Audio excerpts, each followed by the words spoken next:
அனைவருக்கும் வணக்கம் மக்களே, வணக்கம். சற்று முன் கிடைத்திருக்கக்கூடிய ஒரு மிக மிக முக்கியமான செய்தி ஒன்று வெளியாகியுள்ளது. சற்று முன் செந்தில் பாலாஜி மீது புதிய கிரிமினல் வழக்கு, அதிரடி கைது, போலீஸ் குவிப்பு, இது மாதிரி செய்திகள் வெளியேறும் நிலையில் தமிழகத்தில் பெரும் பரபரப்பை ஏற்படுத்தியிருக்கு. ஸோ இதை பற்றி தான் இந்த வீடியோவில் நம்ம முழுமையாக பார்க்க போகிறோம். ஸோ அதுக்கு முன்னாடி நம்ம சேனலுக்கு இப்போ தான் நீங்கள் முதல் முறையாக வந்திருக்கீங்க அப்படின்னா மறக்காமல் நம்மளுடைய சேனலை சப்ஸ்கிரைப் பண்ணி சப்போர்ட் பண்ணுங்கள். ஸோ வாங்க வீடியோக்குள்ளே போகலாம். பார்த்தீங்கன்னா செந்தில் பாலாஜி அவர்கள் ஸோ 1.5 வருட காலத்துக்கு அப்புறம் பார்த்தீங்கன்னா இப்போ செந்தில் பாலாஜி அவர்கள் புழல் சிறையிலிருந்து ஜாமீன்லேருந்து வெளிவந்திருக்கார் இல்லையா. ஸோ இந்த ஜாமீன் வெளிவந்த 3வது நாட்களே பார்த்தீங்கன்னா தமிழகத்தில் அமைச்சரவை பொறுப்பு ஏற்ற நிலையில் சொதரடியாக பார்த்தீங்கன்னா அவர் மீண்டும் கைது செய்யப்பட்ட சம்பவம் பெரும் பரபரப்பை ஏற்படுத்தியிருக்கு.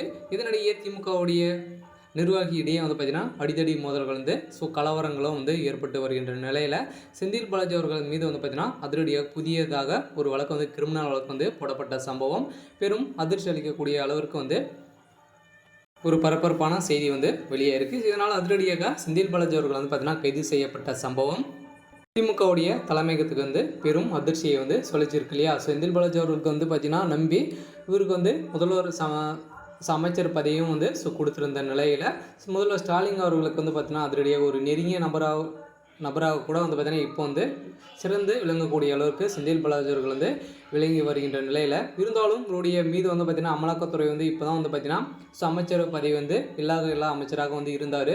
ஸோ இதன் அடிப்படையில் தான் பார்த்தீங்கன்னா இவர் சரி புழல் சிறையிலேருந்து இவருக்கு ஜாமீன் ஸோ வழங்கலாம் அப்படின்ற மாதிரி நீதிமன்றம் முடிவு செய்து இவருக்கு ஜாமீனும் வழங்கியிருந்தாங்க. ஜாமீன் வழங்கிய 3 நாட்களே அமைச்சரான காரணத்தினால இவருடைய எவிடன்ஸுகள் அனைத்தையுமே சொல்லிக்கக்கூடிய அளவுக்கு பார்த்தீங்கன்னா இவர் செயல்பட்டு வருவதாக அமலாக்கத்துறை தாக்கப்பட்ட வழக்கில் அது சிக்கியிருக்கும் நிலையில் தான் சொதரடியாக புதியதாக இவர் மீது கிரிமினல் வழக்கு போடப்பட்ட சம்பவம்.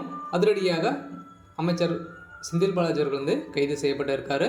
இருந்தாலும் இவருடைய வழக்கில் பார்த்தீங்கன்னா மீண்டும் ஜாமீன் கிடைக்குமா அப்படின்றது ஒரு பெரிய கேள்விக்குரியதாக இருக்கு இல்லையா. இதனாலும் பார்த்தீங்கன்னா செந்தில் பாலாஜியுடைய வழக்கில் ஏற்கனவே ஸோ நீதிபதி அல்லி அவர்கள் தான் நீதிபதியாக இருந்தாங்களே. இதை தொடர்ந்து பார்த்தீங்கன்னா செந்தில் பாலாஜி அவர்களுக்கு இவங்க செந்தில் பாலாஜியுடைய ஸோ வழக்கில் இவங்க பார்த்தீங்கன்னா ஜாமீனே கொடுக்க மாட்டாங்க அப்படின்ற மாதிரி பார்த்தீங்கன்னா அல்லி அவர்களை புகார் எழுந்திருந்த நிலையில் சொல்லி அவர்களுக்கு வேற ஒரு பதிவு கொடுத்திருந்த நிலையில் சொதரடியாக செந்தில் பாலாஜியுடைய வழக்கில் புதிய நீதிபதியாக ஒரு 2 பேரை பார்த்தீங்கன்னா போட்டிருந்தாங்க.